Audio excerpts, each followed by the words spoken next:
Good evening and welcome to the Writer's Block. I'm your host, John Ronan, and as you know now, because with this episode we are beginning our 32nd year, I interview writers about their craft, what they're working on, what they've accomplished in the past, what they might be planning for the future. When we can, we get poets, but we've had other brands of writers, of course, novelists, short story writers, journalists, all sorts of writers.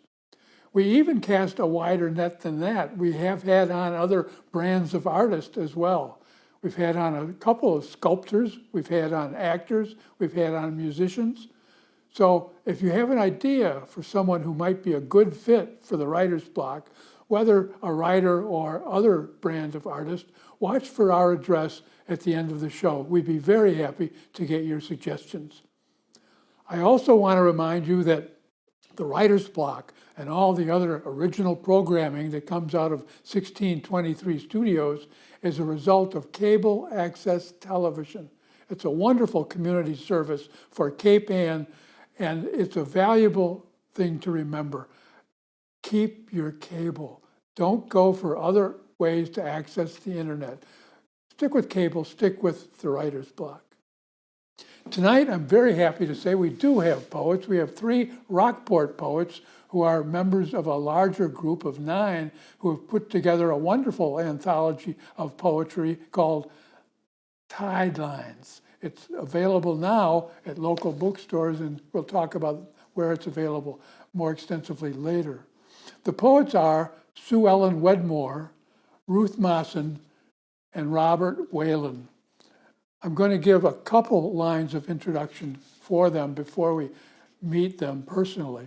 Suellen Wedmore is a former poet laureate of Rockport, and she is widely published.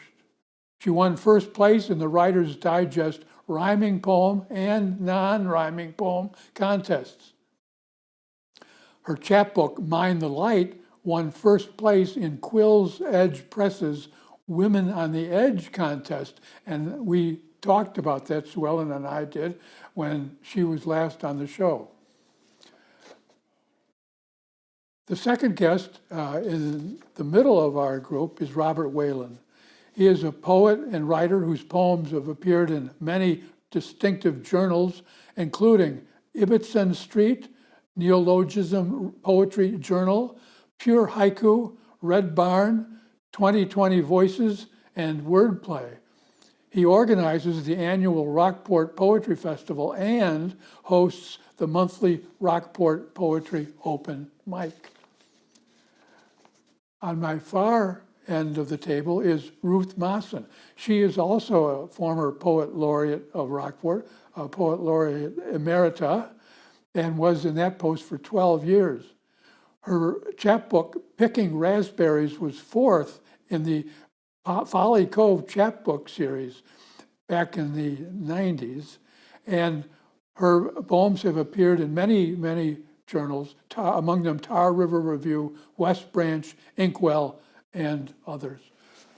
Suellen, Bob, and Ruth, welcome to the Writer's Block. I'm very happy you could make it here. The very first thing I want to do is hold up the book that you and 6 others have put together so that everybody can race out and get it. I'm going to hold that there still for a few seconds so our wonderful director, Becky, can get a good close-up shot of that.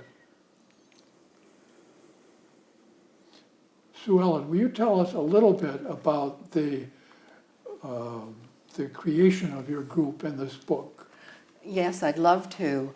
Our writing group has been meeting continuously since 1986, if you can believe it, 35 years. It originated with Valerie Nash, who was a wonderful poet in Rockport, who had taught a class in creative writing, and when the class ended, the poets wanted to continue, and the group began. Of course, we've lost some members. Some members have moved away. Valerie among them. Valerie passed away in 2005. We were very sad about that. And at that point, the group hired a teacher who gave us assignments and critiqued our work. And then when she reached the point where she thought we had grown up, we began to work as a peer group. And we take turns giving each other assignments.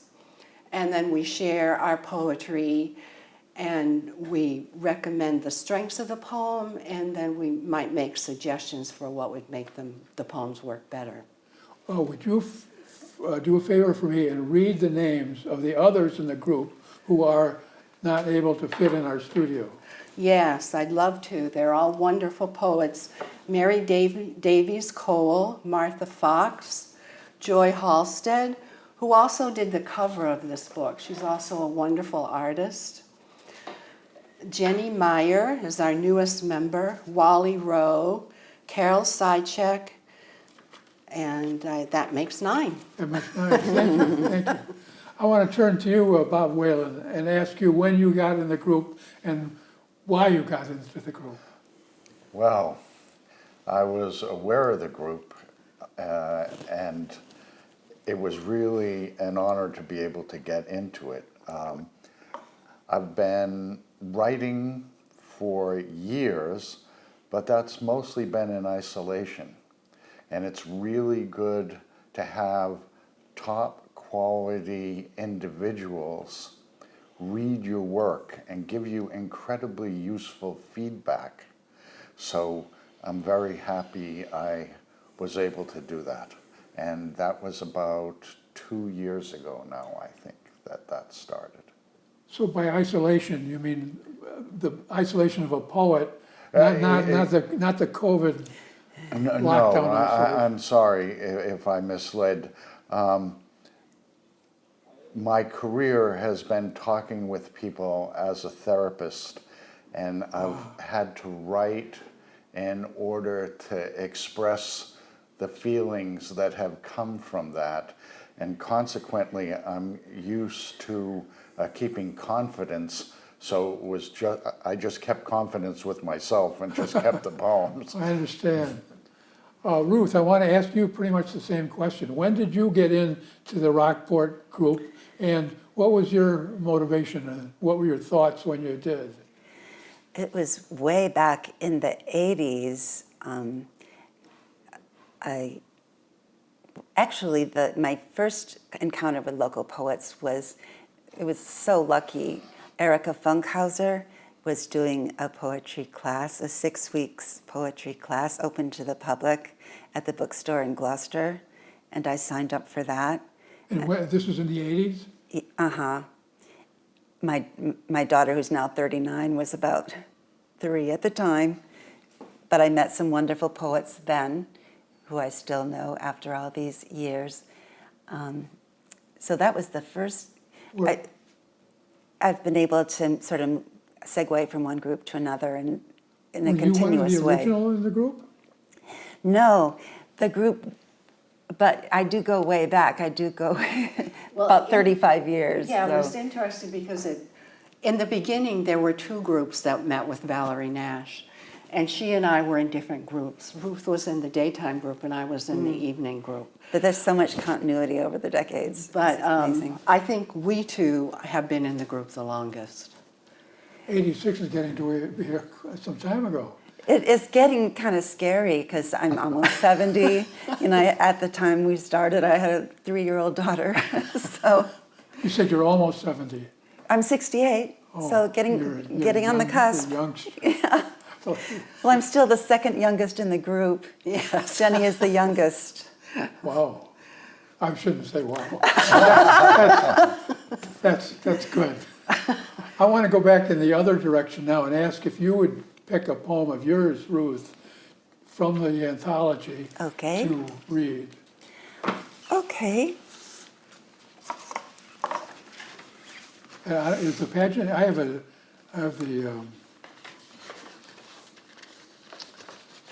the copy of that loosely. So I can give you the page If the pagination's number. the same, you could give me the page number. And It can follow is.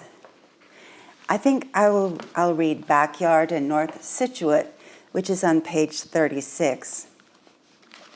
is kind of an old favorite of mine. Backyard in North Scituate. Let the sound of wind in the trees calm you, troubled heart. The birds, do you hear them? The sparrow in the grass, her precision, her gaiety. Isn't that enough? Let me leave these clumsy words behind and utter the moment as the oak leaves do. Make me empty as the breeze that carries the birds' chatter and cluck.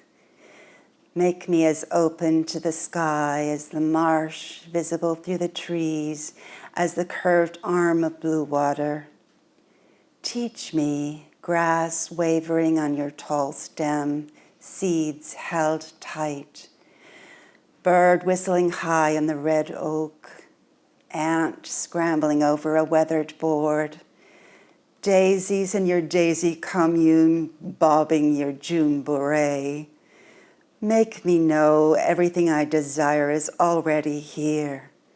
The fluidity of green leaves lifting, the ferocity of light, of stone. Very nicely done. A couple of lines made me think of Merwin. When did you write this?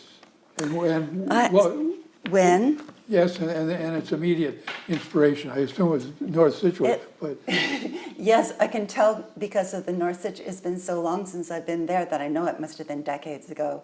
It's just one of the poems that has hung around because it expresses a lot that I want to say. So I'm glad to have it in a book now. well, it's a very strong poem. So Thank you. It's not. I look at some of my old poems and they're trash. Well, But this is really That's really the solid. thing about writing lots of poems over many years. Most of them are very disposable, but then a few you really want to hold on to. So I agree. It's kind of like herd immunity for all those copies of those versions. Bob Whelan, I'd like to ask you if you would read one of your poems from the anthology, Tide Lines. Yes, it's on page 81. 81. This is a group of Cape Ann poets, and I wanted to focus on aspects of Cape Ann, and one that I love. What's the title, please? Oh, Greek Revival, Oh, that's okay. which are the houses you see many of around here. Yes. And I'm also fascinated by the fact that the windows melt if they're original glass and they have ripples in them because gravity is pulling it down. It just fascinates me in terms of time. I love old houses. They have a certain comfort, like a warm bed on a morning without alarm. Their sense of endurance. Holding the lines of my childhood, their familiar proportions say things last. They were before you and will remain after. Walls of cracked plaster offer a sense of patience. How many voices have been heard? What joys and aches witnessed in their containment? Toys and running children, old men inching up the stairs, young women smiling coyly, futures dreamt, past forgotten, wooden floors worn by worried pacing. Outside my window with rippling glass panes melting from gravity at a pace as slow as glaciers, I gaze into streets where once was a rolling field with grazing deer that had never seen a man. Very nice poem. Very nice poem. Greek Revival. It really echoed for me because I live in a house that was put up in 1840. So I think constantly about all the voices and the love and the anger and embraces and fights and everything that's gone on there forever. Did one particular house inspire this, Bob?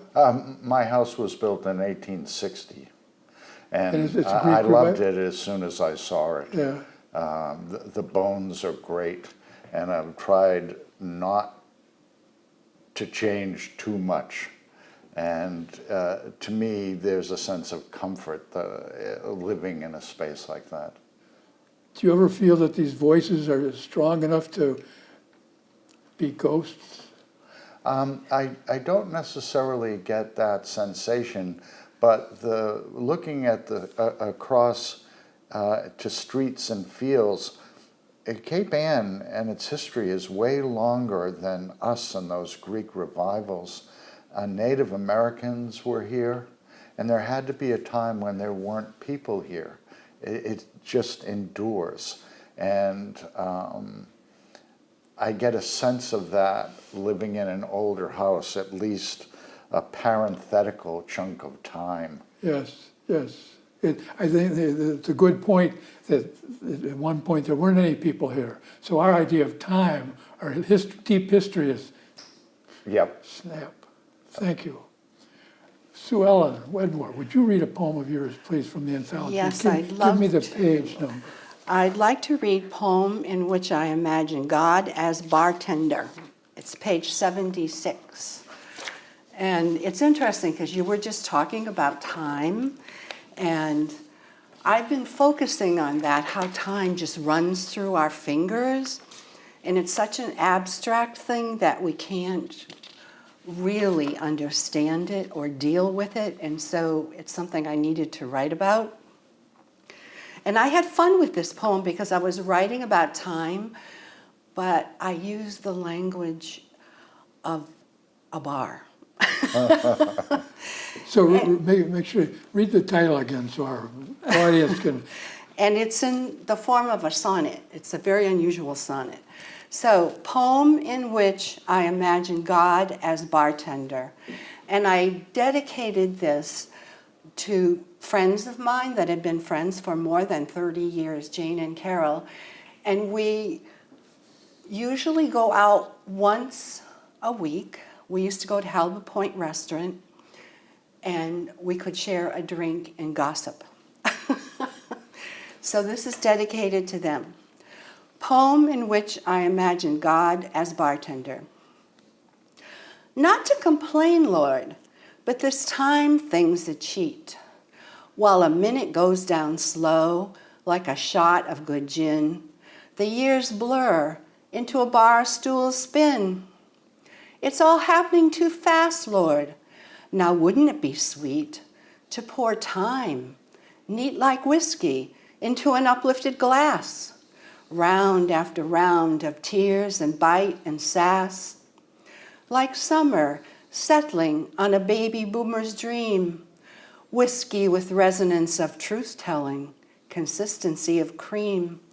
Decanted for friends with a cheerful bottoms up. Aperitif for chat. Jokes and puns on tap. Give me a cocktail that stifles gripes and groans. A toast, salute to health, another year on loan. Don't cut me off, boss. Believe me, I'm no trouble. If last call is the end game, make my drink a double. very, very nice. I like, God knows this is true, whiskey with a resonance of truth-telling. Yes. That's, ain't it the truth? This is about time, and you mentioned going to Halibut Point. And Yes. since It's not there anymore. Dennis closed it about a year ago, maybe? Yeah, at the beginning of COVID. And Yeah. we must have gone there like every Tuesday or Wednesday night for 30 years. It's sad. I loved that place. So that's more evidence that time is Yes. slipping through our... With Howard Blackburn's big portrait there. Yes, yes. Is there anything there now in that place? I don't believe so. Maybe some old. You worked in a fixed form here, the sonnet. Do you do Yes. that often? And do you Well, enjoy formal poetry? I do like to try. I think, the rhymes and the regular rhythm, it just kind of adds to the power of what you're trying to say. Yeah, I do like to try working in I forms. think they're fun. I like sonnets. Some famous poet whose name I can't remember said sonnets are where retired professors go to die.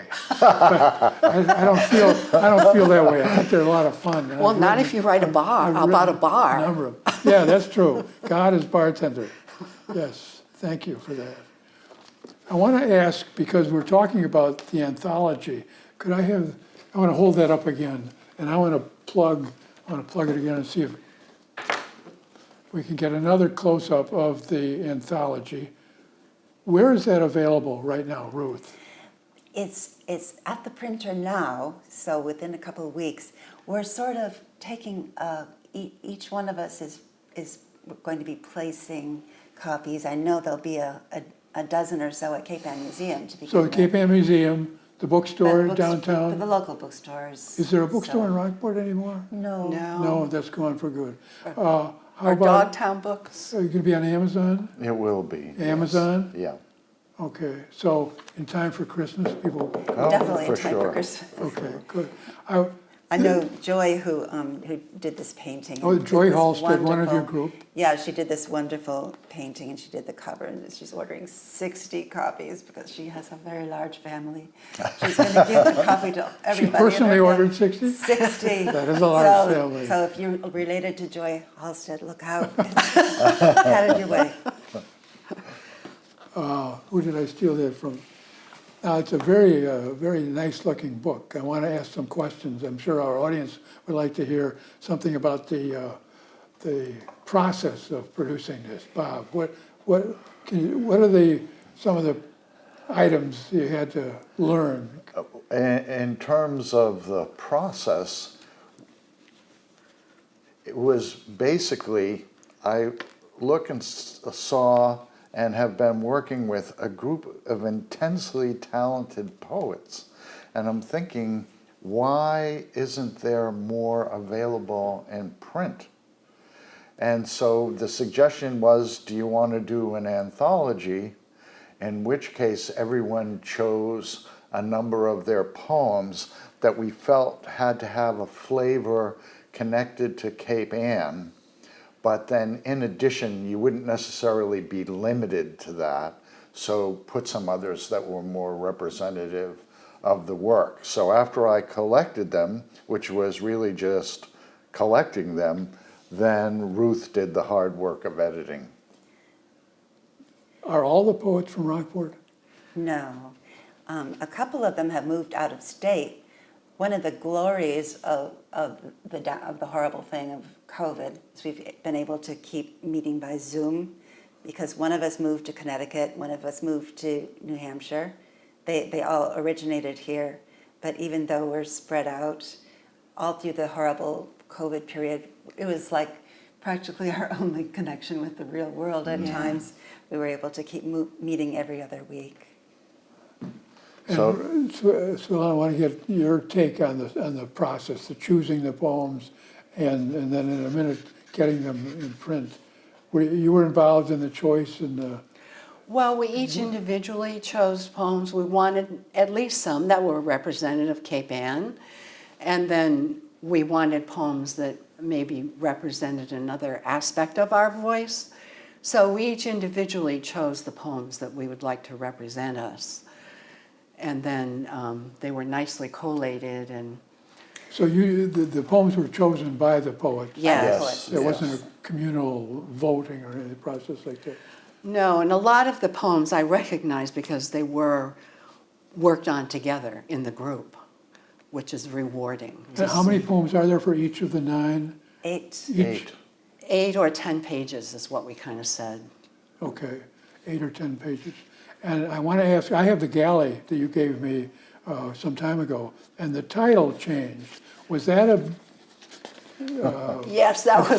the title was A Rising Tide originally, or maybe other titles before that. Yeah. But now it's Tide Lines. Was that a big debate in the group? Yes, it was. It was an ongoing. The problem is we all liked both titles, and it was pretty much tied. It was tied. Very good.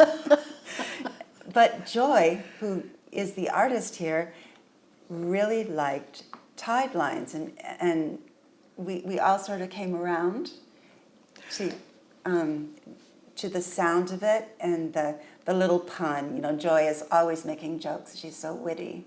So there's the lines of poetry as well as the lines. But also, once we had the graphic, we felt like we didn't need the rising tide because the graphic is so It does. active that we thought tide lines worked Good. better with the Good graphic. Good point. We were getting down close to the end of the show. I want to find out something specific because I think our viewers are concerned about these nuts and bolts details. What was the process of getting this printed, and was it frightfully expensive? No, not frightfully expensive. And I happen to know how to do layout and stuff, so I did that. And I'm sending PDFs to a printer in New Hampshire, and the books are less than $4 a piece Really? for the printing cost. It's a beautifully done book.